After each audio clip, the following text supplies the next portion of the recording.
8 years ago or 9 years ago, in 1997, I was informed by the doctors that I would have to undergo a liver transplant because I had developed cirrhosis of the liver, that is end-stage liver disease.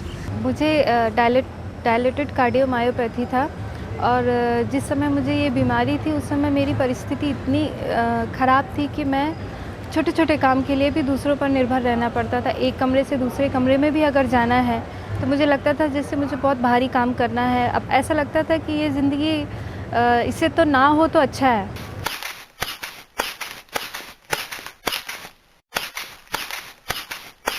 But unfortunately this was to happen. So I was on dialysis from May 2004 till 2-3 months.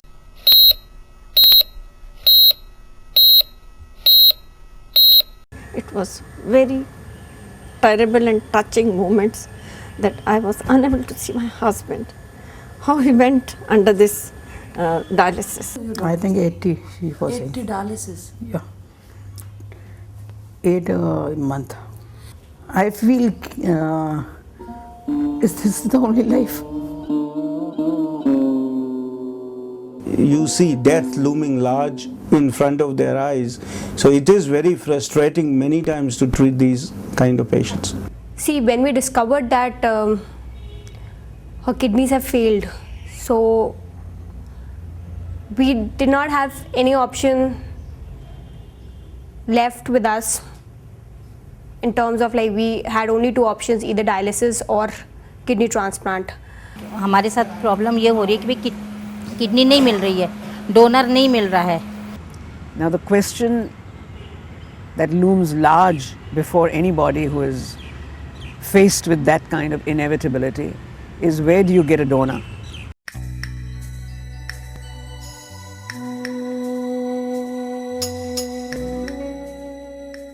It was like a normal day for us, you know. उठे normal routine पे चल रहे थे. Evening he woke up and it was around 5:50 like normal, like any other child. We were staying on a first floor apartment and he wanted to go down to play with the kids. It was a very small balcony where he used to play every day and throughout the day. It had long bars. It was only bars. He was playing over there and I just went inside like for hardly 10 seconds. This guy was also there, Ganesh, and he had made milk for him and I just gone inside to get milk.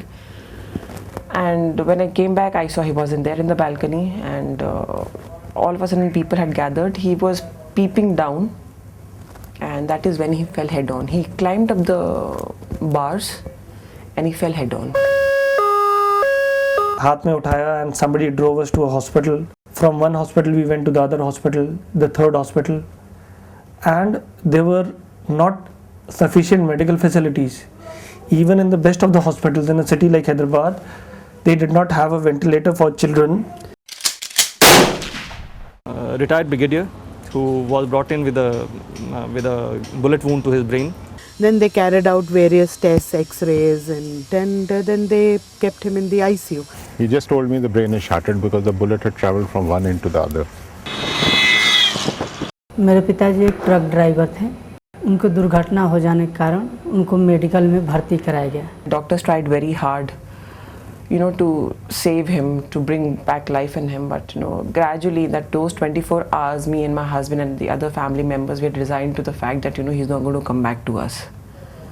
He was put on life support system. We get patients with severe head injury who initially are deeply comatose, and subsequently when all the treatment modalities are exhausted and yet they do not show any evidence of recovery, and we look for signs of brainstem activity.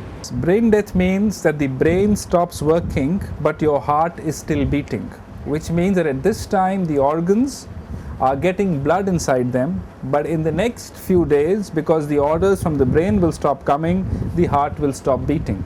तो बताया कि इनकी मस्तिष्क काम नहीं कर रही है, ठीक नहीं हो पाएंगे. हम लोग 2-3 दिन इंतजार किए कि आज ठीक हो जाएं.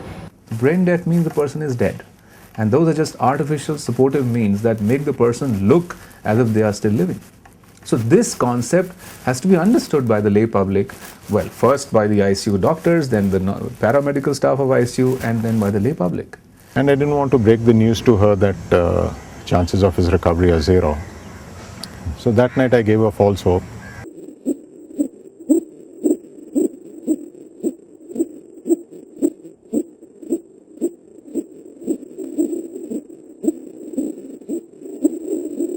Brain death is being certified by a committee, which is it comprises of several doctors, several eminent doctors, and the most prominent members of this team are the intensivist and the neurologist.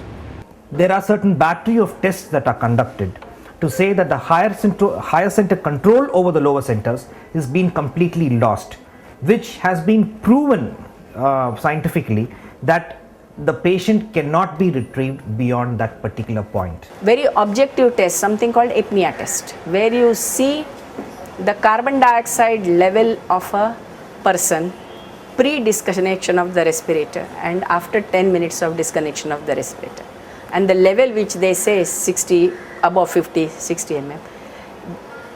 As I or any scientist understand today, with that level of carbon dioxide, no living being can survive. They told me that he's brain dead and we are trying out one last test on him, which was that he was not breathing out oxygen, carbon dioxide. And they said if he's not doing that, there's no hope of his even coming out of this coma. The pupils should not react, they should be mid-dilated and fixed. So we touch the cornea and then with a swab stick, there should be no eyelash reflex.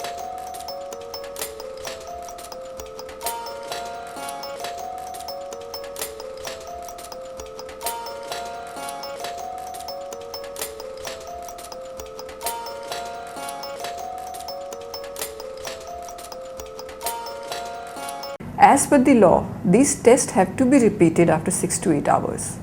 So the patient is maintained on artificial ventilation for that period, and this panel of experts is again called upon after 6 to 8 hours to conduct the same test again and declare the patient to be brain dead. So if the person is brain dead and that person can be studied properly, certified properly that there is actually brain death, so there is no chance of recovery of that person, then again the family can be, you can say, willing, educated enough to say, yes, unfortunately we have suffered a tragedy, but we can save somebody else's life. Once the battery of tests are conducted and the committee is convinced that the patient doesn't have a brainstem function, then the patient can be taken up for organ harvests. Your first initial feeling is of anger. But for my wife, there was a little bit of shock in everyone as to, because the only two persons who talked about this was me and my wife sitting outside the ICU holding each other's hand. कई लोगों का violent reaction होता है कि नहीं ऐसे कैसे हो गया. It is very difficult for a grieving family to take on the additional responsibility of making this difficult decision. And whenever the counselors talk to a family, the family says, we don't know what this individual wanted. We never discussed it. We are grieving. Please don't burden us with this decision.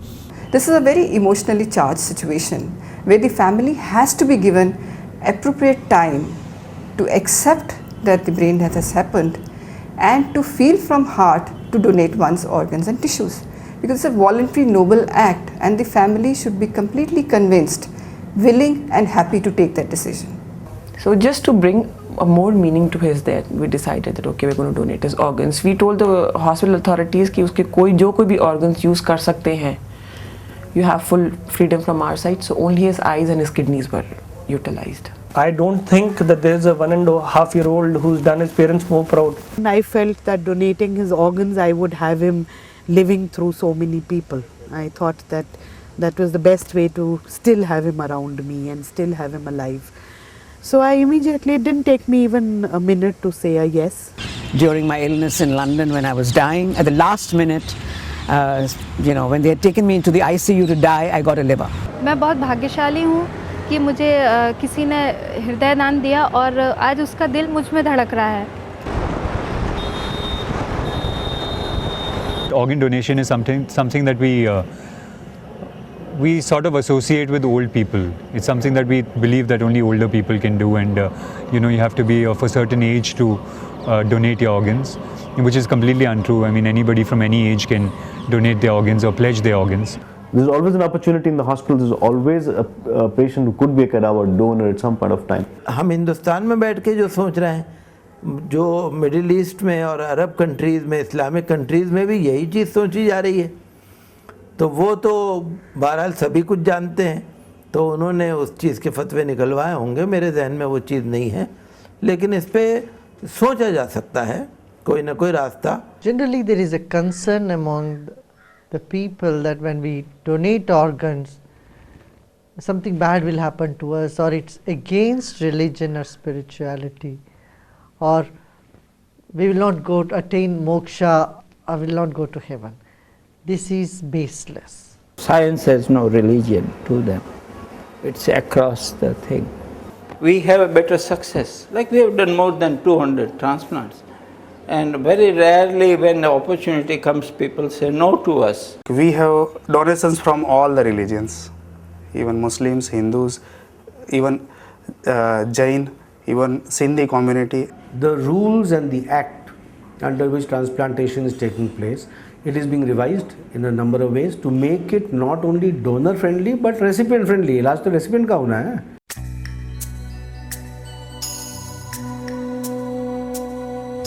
Cadaveric donation is a unique gift of life, which one person in dying but donating their organs of the dead body can actually influence or save up to 22 lives.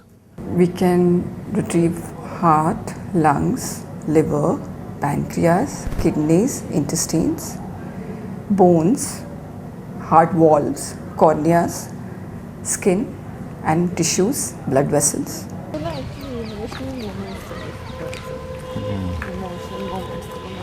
The biggest advantage of transplantation is providing the best quality of life after the kidney failure.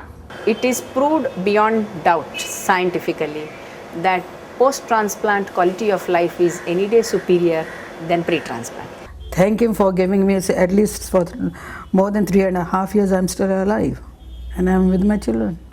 I want to tell that family that your daughter's liver has enabled me to get the gift of life, and I'm sure that wherever she is, she must be 1,000 times blessed by the divine for having made that great sacrifice, and her family too will be richly rewarded for doing that. And I'm extremely grateful to them. One was most impressed by was the organ donation by Shaurya Malik, and he's the youngest donor in the world. I think that's a fantastic thing. And now Major and Mrs. Malik have been blessed with another child, and that happened in our hospital. It's absolutely wonderful.